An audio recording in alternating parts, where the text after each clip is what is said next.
Hi అండి. అందరికీ very very good morning అండి. ఈరోజైతే నా పూజ అయితే అయిపోయిందండి. అందరూ బాగున్నారా అండి? అందరూ బాగుండాలి, అందులో నేనుండాలి అనేది అండి నా ఆలోచన. చూసేయండి, సోమవారం పూజ అయితే కంప్లీట్‌గా అయిపోయింది ఫ్రెండ్స్. ప్రొద్దున్నే పూజ చేసుకొని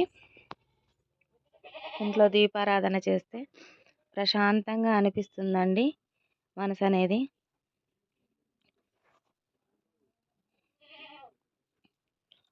మీ పూజలు కూడా అయ్యాయో లేదో కామెంట్ బాక్స్‌లో కామెంట్ చేయండి ఫ్రెండ్స్. చూస్తున్నారా, నేనైతే ఇలా దీపారాధన అయితే చేశానండి.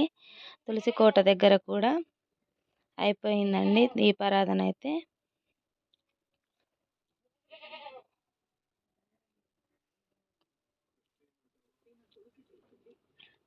చూస్తున్నారు కదా. ఓకే ఫ్రెండ్స్, మరి చూడగానే దేవుణ్ణి అయితే దండం పెట్టుకోండి.